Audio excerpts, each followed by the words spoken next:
네, 대충 한번 보셨죠? 네. 이것도 벼락치기 하네. 야, 시험만 벼락치기 아니라 이것도 벼락치기. 네, 사실. 이야, 좋아. 괜찮아. 저도 벼락치기 하고 아침에 올라오면서 봐요.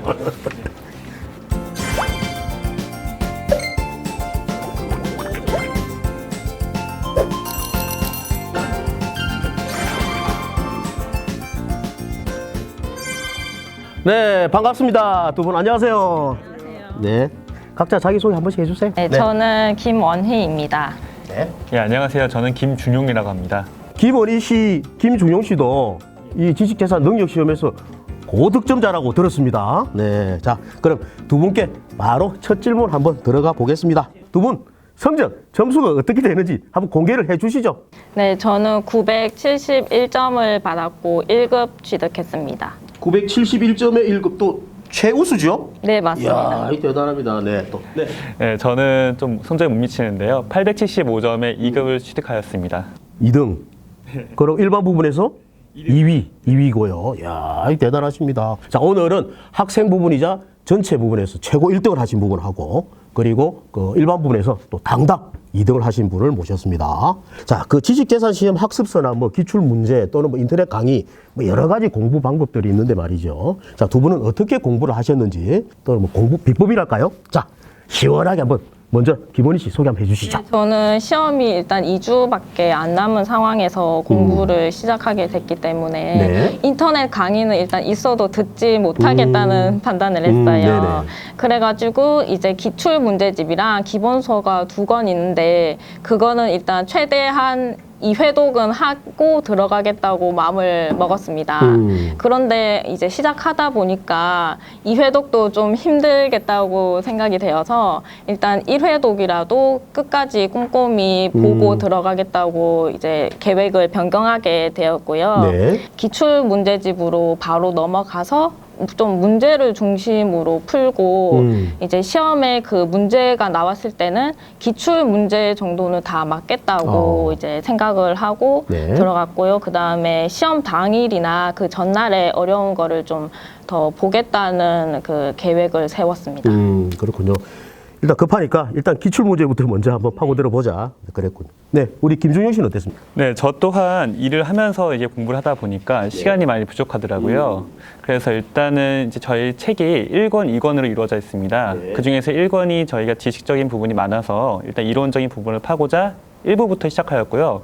좀 더 간단하게 보자 해서 이제 좀 중요한 부분을 하이라이트 치고 이제 그 밑줄 그으면서 나중에 다시 보았을 때 그 부분만 보겠다라는 심정으로 일단 공부했습니다.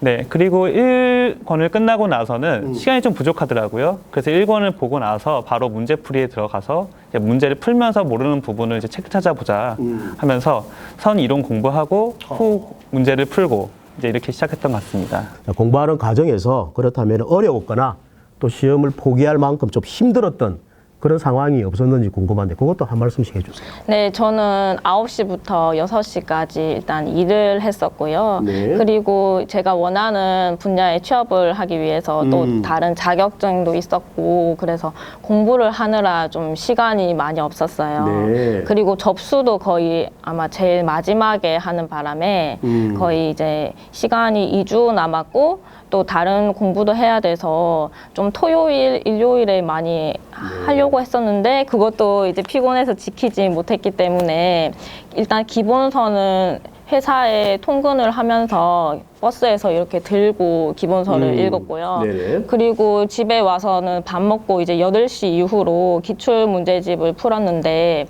그것도 이제 1~2시간밖에 없어요. 그래서 이제 그 시간에 최대한 집중을 해서 공부를 했었고. 데이트는 안 합니까? 데이트는 안 하셨어요? 예, 그때 남자친구가 조금 그렇게 했는데. 자, 우리 김준용 씨는 어떻습니까? 그 이 시험이라는 게 저희가 이제는 개인의 성취로 일단은 시작을 했거든요. 아무래도 제가 이제 제가 포기하면 그만이라는 그 생각이 있어서 일단은 성취를 하고자 일단 저는 주변한테 제가 시험을 보겠다고 널리 알렸습니다. 그래서 나중에 친구들에게 물어봤을 때 제가 일단 스스로 성취한 걸 보여주고자 하기도 했고 뭔가 의무감을 생기게끔 주변에 알리는 것부터 먼저 했고요. 네. 퇴근하고는 이제 쉬고 나서 한 8시부터 이제 공부를 시작한 것 같아요. 근데 진짜 일단 시험이 다가오면 따라서 점점 공부량을 늘렸고 일단 끝까지 제 공부를 이제 마치겠다라는 그 그 뭐랄까 다짐을 이렇게 잡는 게 제일 힘들었던 것 같습니다. 아무튼 그 직장 일하랴, 예, 시험 공부하시랴 상당히 고생들이 많았을 것 같아요. 자, 우리 시청자 여러분, 자, 올해 마지막인 지식재산 능력 시험이 이제 내일까지가 이제 접수 마감입니다. 19회 시험까지 이제 단 한 달도 채 남지 않았습니다. 한 2, 3주 정도밖에 안 남았는데. 자, 혹시 이제 접수하고 벼락치기 좀 이래 공부를 하고 싶은 사람이 있을 수도 있는데 그분들을 위해서 어떻게 공부를 하는 게 좀 효율적인지 소위 말하는 벼락치기 비법 요거 있으면은 사이다처럼 시원하게 한번 대방출 한번 해주. 요거는 우리 최고득점자 분께서 좀 확실하게 좀 예? 네, 하실 제가 것 같아요. 벼락치기를 했기 때문에 네, 조금 말씀을 드리자면 저는 네네. 어려운 부분은 기본서를 한 번 봐도 이해를 하지 못했어요. 그리고 좀 생소한 단어가 많고 네. 특히 지식재산 활용 부분에서는 거의 못 알아듣는 그 부분이 많아서 네. 이제 기출 문제로 바로 넘어갔고 그것도 이제 저는 시간이 없다 보니까 다 풀지도 못할 수도 있겠다는 생각을 했어요. 그래서 딱 봤을 때 풀리는 문제들은 일단 풀어서 뭐 네. 맞으면 동그라미 치고 넘어갔고요. 그리고 딱 봤을 때 이거는 풀기 힘들다. 전혀 뭐 책에 봐도 모르겠네. 이런 문제들은 풀지를 않았고요. 바로 답지를 열어서 그 답을 보고 기출 문제 체크를 했습니다. 그래서 이제 뭐 매기는 게 아니라 네네네. 틀린 문제는 맞는 문장으로 고쳐서 외우고 선택지 맞는 문장들은 그거대로 외우고 이렇게 해서 기본서랑 기출 문제집을 최대한 빨리 보도록 했습니다. 그러면 말씀을 들어보면은 일단 문제를 푸는 게 아니고 정답지 답지를 보고 답 체크해서 그거를 줄기차게 외웠네요. 그게 모든 문제를 그러는 거는 아니었고 그런 건 아니고요. 이제 풀 수 있겠다 싶은 문제는 제가 풀었고 확실하게 다 아는 거는 이제 동그라미 하고 넘어가고 아, 네. 좀 어려운 문제들은 바로 답지 보고, 답지 보고 네, 그걸 체크하고 네. 준영 씨는 어떻습니까? 네, 일단은 책이 이론서가 2권인데요. 제가 경험해 보니까 제도 쪽을 이제 확실히 공부만 해도 활용 쪽은 이제는 좀 따라오게 돼 있더라고요. 시간이 부족하시면 저는 제도 먼저 보는 것을 추천드리고요. 시간이 정말 부족하신 분들은 문제부터 빨리 풀어보고 틀린 거 위주로 한번 반복을 하자가 제가 드릴 수 있는 팁입니다. 틀린 문제 같은 경우에는 계속 반복적으로 보다 보면은 똑같은 틀린 부분을 계속 틀리게 되더라고요. 그러니까 오다운트처럼 틀린 부분을 체크하고 나중에 하이라이트 체크해서 시험장 직전에 그것만 보고 들어가자라는 식으로 공부하시면 될 것 같습니다. 두 분의 공통점은 일단 기출 문제 그것부터 먼저 풀어봐라. 네. 그거군요. 그렇다면 이제 지식재산 능력 시험이 이제 막바지 이제 코앞에 다가왔는데 예. 이제 막판 또 스파트를 내야 되는데 어떤 점을 이 시점에서 중점적으로 좀 보완을 해야 될지 요것만은 봐야 될지 자 막판 스포트를 올리기 위한 방법 그것도 한번 말씀해 주시죠. 일단 시험이 한 달 정도 남았기 때문에 네.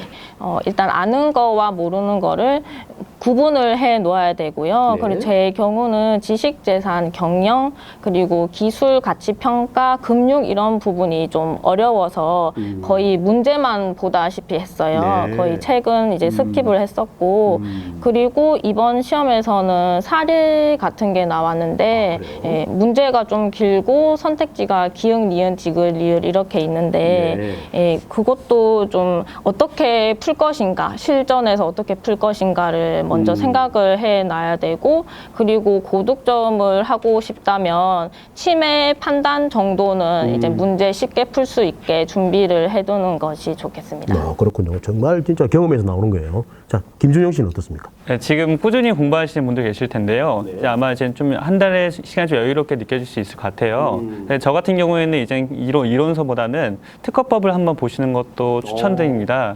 일단 인터넷 포털 같은 경우에 특허법 치면은 이제 조문이 나오거든요.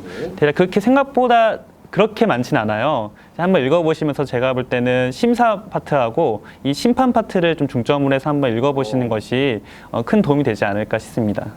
그리고 오히려 심판 쪽에 문제가 많이 나왔나요? 네, 그 부분이 아무래도 수험생 입장에서는 실무를 해보지 않았기 때문에 사실 이론적인 부분만 책만 보고 들어가기에는 좀 난해하더라고요. 그래서 특허법을 보면서 이제 그쪽이 조목조목 잘 정리되어 있으니까 저 같은 경우에는 큰 도움이 되었던 것 같습니다. 두 분 다 아주 그 깨알 같은 정보를 이제 주셨는데 감사합니다. 이거 뭐 돌발 질문인데 다음에 한번 시험 더 쳐서 만점 받아보실 뭐 그런 계획은 없습니까? 그것도 괜찮을 것 같네요. 좀 아쉬워서. 그렇죠. 네. 김원희 씨는 그렇고 우리 김준용 씨는 저 그 영광의 자리는 다른 분께 넘기는 걸로 하겠습니다. 그걸로 만족하신다. 네. 아주 솔직한 답변 감사합니다. 자, 오늘은 그 두 분의 공부 비법 등 지식재산 능력 시험에서 고득점을 받는 그런 비결에 대해서 알아봤는데요. 자, 그 지식재산 능력 시험이 국가 공인 시험이 되면서 지식재산과 관련된 다양한 곳에서 이제 활용이 되고 있고요. 나아가서는 취업에도 도움이 되고 있는 거 우리 시청자 여러분들 다들 알고 계실 겁니다. 자, 다음 시간에는 이 두 분의 경험담을 바탕으로 해서 실제 지식재산 능력 시험이 취업 준비와 그다음에 직장 생활에서 어떤 도움을 주고 있는지 그것에 대해서 한번 또 생생한 이야기를 들어보도록 하겠습니다. 많이들 기대해 주시고요. 자, 오늘 나와서 솔직한 말씀 해주신 두 분 대단히 고맙습니다. 감사합니다. 저희 4시의 특허청입니다를 보시고 19회 지식재산 능력 시험에 이미 접수를 했거나 그리고 아직 고민 중이신 분들이 있다면 오늘과 내일 이 방송 꼭 보시기 바랍니다.